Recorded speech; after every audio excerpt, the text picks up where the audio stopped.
სომელიე ფრანგული სიტყვაა და ღვინის ექსპერტს ნიშნავს. ეს პროფესია საფრანგეთში ნაპოლეონის ეპოქაში გაჩნდა. საქართველოში კი ძველად მას ჭაშნაგირს უწოდებდნენ. დღეს უკვე თითქმის ყველა რესტორანშია სომელიე, რომელიც ვალდებულია სტუმარს კერძთან შესაბამისი ღვინო შესთავაზოს. და ამ სასმელთან დაკავშირებით ამომწურავი ინფორმაციაც მიაწოდოს ღვინის წარმოშობასა და დაყენების ტექნოლოგიაზე. სომელიეები ძირითადად მამაკაცები არიან, თუმცა არსებობენ გამონაკლისები და ღვინის ექსპერტებად ქალბატონებიც გვევლინებიან. მე ძალიან დავინტერესდი სომელიეს პროფესიით, ამიტომ ვესტუმრე ღვინის ექსპერტ ქეთი ჯურხაძეს და მოდით ერთად გავიგოთ ამ პროფესიის შესახებ უფრო მეტი. ძალიან საინტერესო პროფესია გაქვთ, თუმცა ქალბატონები ნაკლებად არიან დაინტერესებული ამ პროფესიით. აი თქვენ როდის დაინტერესდით? მომიწია ერთ-ერთი ღვინის ლაბორატორიის აწყობა. ვისწავლე როგორ უნდა შემეფასებინა ღვინო, როგორი იყო ღვინის დადებითი ზადი, რას ერქვა და ასე შემდეგ.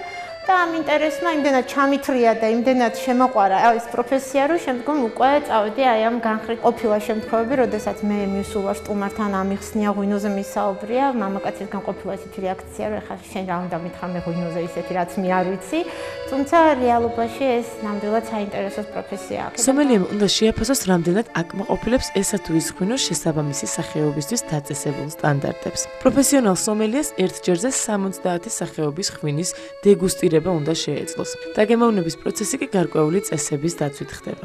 თავმჯდომარეობას ნამდვილად დიდი მნიშვნელობა აქვს ენის რეცეპტორებიდან და გემოვნური რეცეპტორებიდან გამომდინარე, ამიტომ მიდის თეთრი ღვინოები, მშრალი, მერე არის ნახევრად მშრალი, ნახევრად ტკბილი ღვინოები, შემდეგ გადადის ვარდისფერ ღვინოებზე და ბოლოში არის წითელი, მშრალი, ნახევრად მშრალი და ნახევრად ტკბილი ღვინოები. ეს არის არომატებიდან გამომდინარე, ანუ უფრო მსუბუქიდან, რაც შეიძლება მერე რთული და რთული.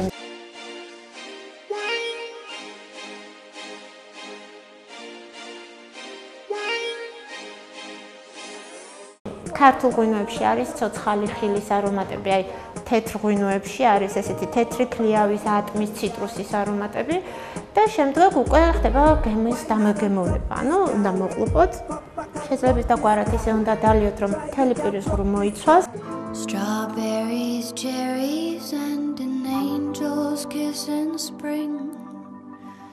My summer wine is really სამივე ერთად დაიდგით, ხან ერთი დალიეთ, ხან მეორე, ხან მესამე. თეთრი ღვინის მირთმევა რეკომენდებულია სალათებთან და ზღვის პროდუქტებთან, ხოლო წითელი ღვინო ხორცს უხდება. ასევე გასათვალისწინებელია ტემპერატურაც. თეთრი ღვინის გემოვნური თვისებების აღსაქმნელად საუკეთესო ტემპერატურაა 8-12 გრადუსი, ხოლო წითელი ღვინო კარგია თუ შედარებით თბილი იქნება 14-17 გრადუსი.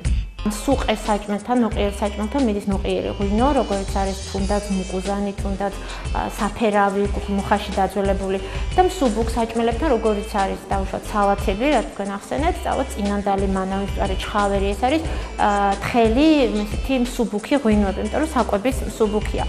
თევზი და წითელი ღვინო არ შეიძლება ერთმანეთთან, იმიტომ რომ რკინის გემო გიჩნდება პირში. თანამედროვე გასტრონომიაში პროფესია სომელიე მაღალანაზღაურებადია და ის სულ უფრო პოპულარული და მოთხოვნადი ხდება.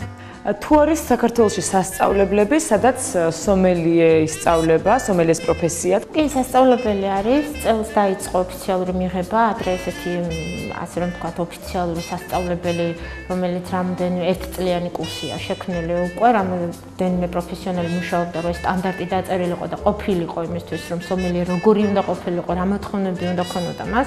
თუმცა ეს სტანდარტი შეიქმნა და წელს პირველად გამოცხადდა, ასე რომ ვთქვათ, მიღება. სომელიების კონკურსი ხშირად იმართება. პირველი საერთაშორისო კონკურსი მსოფლიოს საუკეთესო სომელიეს შესარჩევად 1969 წელს საფრანგეთში გაიმართა. კონკურსებზე შეფასებისას 20 ქულიან სისტემას იყენებენ. სამწუხაროდ ჯერ ქართველს არ მიუღია ამაში მონაწილეობა, არ ყოფილა საერთაშორისო კონკურსზე, ასე რომ ვთქვათ, და შეფასებებს რაც შეეხება, შეფასება იწყება ვიზუალიდან დაწყებული, იმიტომ რომ გაგვშენი სტანდარტი ჩაცმის, უნდა გეცოთ ძალიან კლასიკურად, როდესაც მანდილოსანია ნაკლები სამკაული, ფაქტობრივად ნაკლები კი არა, საერთოდ არანაირი სამკაული, ძალიან ნაკლები მაკიაჟი, იწყება ღიმილით, გამარჯვებით, თავის წარდგენით, ღვინის წარდგენით, შემდეგ უკვე სერვირებით, როგორ მიაწოდებ ღვინოს სტუმარს. Keep blowing, still throwing, you still going strong. I feel the room swaying, the band. ძალიან საინტერესო პროფესია, მაგრამ რთულია იყო კარგი სომელიე. თუ სურვილი გაქვთ, ძალისხმევა არ დაიშუროთ, დაეუფლეთ და აუცილებლად ყველაფერი გამოგივათ.